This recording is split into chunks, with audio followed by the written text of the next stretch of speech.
Assalamualaikum warahmatullahi wabarakatuh. Jadi untuk pertemuan kali ini saya akan menjelaskan terkait materi manajemen lab, fokusannya pada administrasi laboratorium sekolah. Jadi kita kemarin sudah belajar bagaimana pengembangan awal konsep dasar laboratorium sekolah. Sekarang bagaimana cara mengontrol atau pengadministrasian laboratorium sekolah. Oke.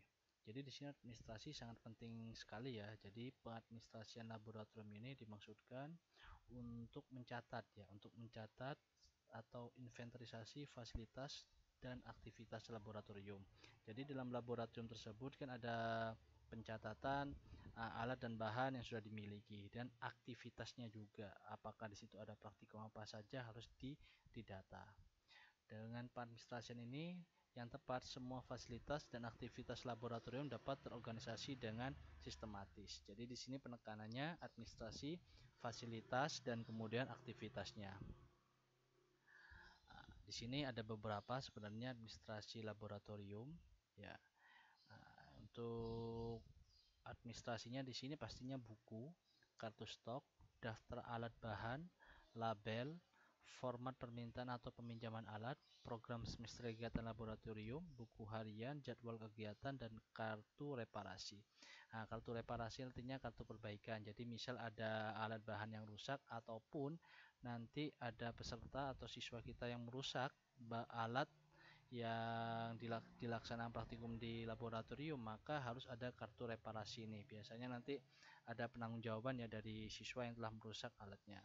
Nah, dari beberapa administrasi ini mungkin kalian bisa menambahkan kira-kira apa lagi ya mungkin, atau ada poin yang kurang dari slide saya, silahkan ditambah di kolom komentar.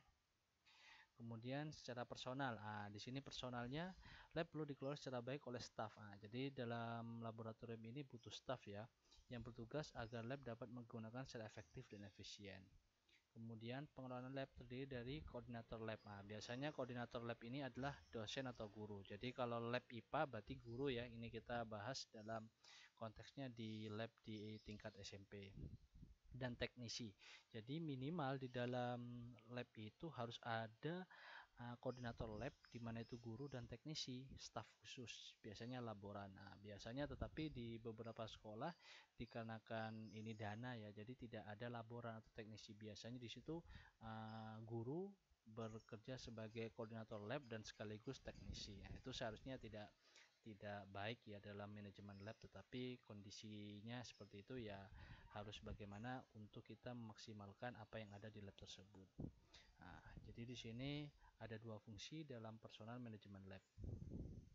Nah, ini koordinator antara manajemen lab yang bagus, kepala sekolah, penanggung jawab laboratorium, di mana penanggung jawab ini akan berkoordinasi dengan bagian kurikulum. Bagian kurikulum ini untuk mengkoordinasi kegiatan lab yang akan dilaksanakan di laboratorium. Jadi praktikum apa aja yang dilaksanakan. Di bawah penanggung jawab ini ada teknisi laboratorium atau dikenal dengan laboran ya. Ini laboran. Baru di sini penanggung jawab laboratorium langsung ke fokus ke guru kimia, fisika, atau biologi. Ya, seperti itu. Begitu pula dengan anggaran. Jadi anggaran ini dimaksud adalah suatu proses yang meliputi perancangan sistematik untuk suatu kegiatan yang menghematkan atau yang menggambarkan uang ya. Jadi di sini anggaran dibuat 2-3 bulan sebelum tahun ajaran dimulai agar jika ada pembatalan masih cukup waktu. Jadi sebenarnya anggaran ini wajarnya biasanya lebih ke setiap awal semester ya, biasanya dalam sekolah itu. Jadi biasanya koordinator lab itu akan mendata kira-kira praktikum di semester ini ada berapa judul, maka akan mendata alat dan bahan. Ya, jadi itu harus ada kesinkronan antara alat dan bahan, berapa judul, terus dengan jumlah kelas. Nah, itu juga. Jadi di sini untuk langkah penyusunan anggaran ya. Jadi kita harus punya persediaan alat dan bahan. Bagaimana kita cek dulu koordinasi dengan laboran jika ada ya di lab tersebut. Terus mengecek fasilitas, beberapa fasilitas. Saya rasa ini seperti biasa ya dalam penyusunan anggaran. Yang paling penting, yang terakhir yaitu melakukan konsolidasi dengan kepala sekolah. Jadi apakah anggaran kita atau pengajuan alat dan bahan kita di ACC atau tidak oleh kepala sekolah. Ini merupakan daftar usulan alat atau barang laboratorium sekolah. inventarisasi alat dan bahan. Intinya untuk inventarisasi ini kita harus punya kode ya, kode alat dan bahan, nama alat atau bahan, spesifikasinya ya di sini berupa merek, tipe dan pabrik pembuat, sumber pemberi alat. Nah, ini sumber pemberi alat apakah di sekolah atau bantuan dari alumni itu ada ya. Nah, tahun penggunaannya, jumlah atau kuantitas, kondisi alatnya, nah, baik atau rusak. Nah, kenapa kok rusak ini disimpan? Nah, coba komen ya. Terkadang inventarisasi alat yang rusak itu masih disimpan. Nah, kenapa kok masih disimpan? Ada kriteria tertentu, meskipun rusak tetap disimpan. Nah, coba bisa komen mungkin ya. Ini daftar penerimaan alat barang. Jadi saat barang masuk, alat masuk, maka harus ada daftar penerimaannya di sini. Nah, ini juga bahan. Jika ada bahan masuk, maka harus diterimanya.